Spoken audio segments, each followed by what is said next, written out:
जिले के कल्याणपुर प्रखंड से एक हैरान करने वाला मामला सामने आया है, जहां कथित तौर पर जमीन हड़पने की नीयत से भूमाफियाओं ने एक रिटायर्ड आर्मी जवान को कागजों में मृत घोषित कर दिया।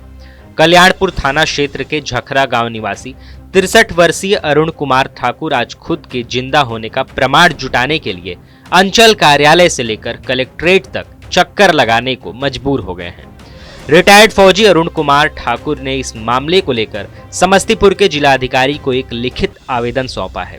आवेदन में उन्होंने खुद को जीवित और पूरी तरह स्वस्थ बताया है, लेकिन सरकारी रिकॉर्ड में उन्हें मृत दिखाया जा रहा है। बीते कई महीनों से वे लगातार सरकारी दफ्तरों के चक्कर लगा रहे हैं ताकि अधिकारियों को यह साबित किया जा सके कि वे जिंदा हैं। स्थिति यहां तक पहुंच गई है कि अरुण कुमार ठाकुर अपने सीने पर "मैं जिंदा हूं" लिखकर तख्ती टांगकर गांव में घूम रहे हैं ताकि लोगों को अपनी मौजूदगी का सबूत दे सकें। अरुण कुमार ठाकुर के अनुसार वे वर्ष 2003 में भारतीय सेना से सेवानिवृत्त हो गए। 2 साल पहले उनकी पत्नी का निधन हो चुका है। उनके 2 बेटे हैं, नीतीश कुमार और गंगेश कुमार। उन्होंने आरोप लगाया है कि गांव के कुछ भूमाफियाओं ने उनकी जमीन हड़पने के उद्देश्य से वर्ष 2014 में फर्जी तरीके से उनका मृत्यु प्रमाण पत्र बनवा लिया। इस पूरे मामले की जानकारी उन्हें पिछले सप्ताह हुई, जब कुछ लोग उनकी खेत की जमीन पर कब्जा करने पहुंचे। बताया गया कि जमीन पर कब्जा की सूचना मिलने के बाद अरुण कुमार ठाकुर ने अपनी बड़ी बहू चिंतामणि को मौके पर भेजा। वहां मौजूद लोगों ने उन्हें बताया कि सरकारी रिकॉर्ड में अरुण कुमार ठाकुर को करीब 11 साल पहले मृत घोषित किया जा चुका है। इसके बाद एक ग्रामीण द्वारा मृत्यु प्रमाण पत्र की फोटोकॉपी उपलब्ध कराई गई। घर लौटने पर बहू ने यह जानकारी अरुण कुमार ठाकुर को दी। इसके बाद अरुण कुमार ठाकुर अपनी बड़ी बहू के साथ कल्याणपुर अंचल कार्यालय पहुंचे, लेकिन वहां से कोई संतोषजनक जवाब नहीं मिला और पंचायत सचिव से मिलने की सलाह दी गई।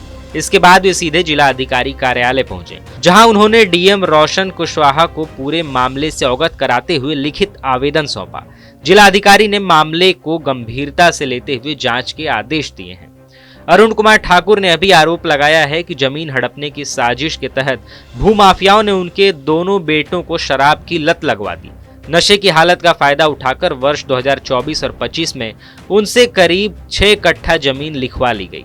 इस धोखाधड़ी की जानकारी उन्हें तब तक नहीं हो सकी जब तक भूमाफिया जमीन पर कब्जा करने नहीं पहुंचे। सर, हम आर्मी से रिटायरमेंट है और सर हमारा मृत्यु प्रमाण पत्र निकाला गया है, जो अभी हम जिंदा हैं। फिलहाल हमारे गांव के कुछ आदमी के द्वारा मालूम हुआ जो आपका मृत्यु प्रमाण पत्र बन गया है, जिसके कारण हमने यहाँ पर आए हैं कलेक्ट्रेट में और साहब से मिलके ये एप्लीकेशन साहब को देने आए हैं। तो मृत्यु प्रमाण पत्र क्यों बनवाया, किसने बनवाया? वह जमीन हमारे बेटे को 2 जमीन रजिस्ट्री करवाया है, जो उनको दारू दूरू पिला उला के और हमसे बिना पूछे बिना राय विचार का हमारे बेटे से उन्होंने रजिस्ट्री करवाया है और उन्हीं ने यह भी मृत्यु प्रमाण पत्र भी बनाया है। कितना जमीन रजिस्ट्री करवा लिया आपके बेटे से? 3 कोला जमीन रजिस्ट्री करवाया है। लगभग कितना बीघा? 6 कट्ठा। 6 कट्ठा। तो ये मृत्यु प्रमाण पत्र कब बनवाया गया है?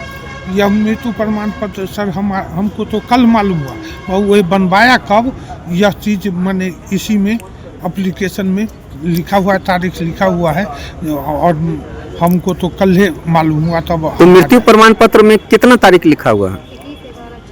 21/11/14 2014 में बना जी। तो आप कहाँ आए थे आवेदन देने? बीएम साहब। कहाँ से आए हैं? हम ग्राम जखरा से आए हैं, हरपुर जखरा। वहीं इस पूरे मामले पर डीएम रोशन कुशवाहा ने बताया कि इस मामले को प्रशासन ने संज्ञान में लिया है और इस पर कार्रवाई की जा रही है, और यदि पीड़ित की बात सही पाई गई तो उनका मृत्यु प्रमाण पत्र निरस्त कर दिया जाएगा। नहीं, एक मामला आप लोग के माध्यम से भी प्राप्त जानकारी मिल रही है, इसमें कि जीवित व्यक्ति का मृत्यु प्रमाण पत्र बनाने की बात बताई जा रही है। इसको हम अब तो चूंकि सारी मामले जो डिजिटल ऑनलाइन बनते हैं डिजिटल माध्यम से, तो उसका आवेदन हम लोग चेक कराएंगे कि किस मामले में हुआ है। अगर ऐसा पाया जाता है कि कोई बोगस रिपोर्ट के आधार पर अगर ये किया गया है, तो जो दोषी हैं उनके खिलाफ कार्रवाई होगी।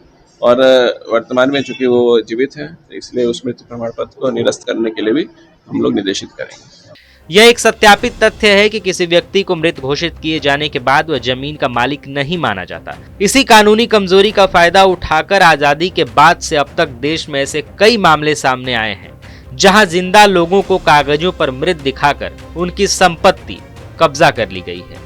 TV9 के लिए समस्तीपुर से ज्योति कुमार सिंह की रिपोर्ट।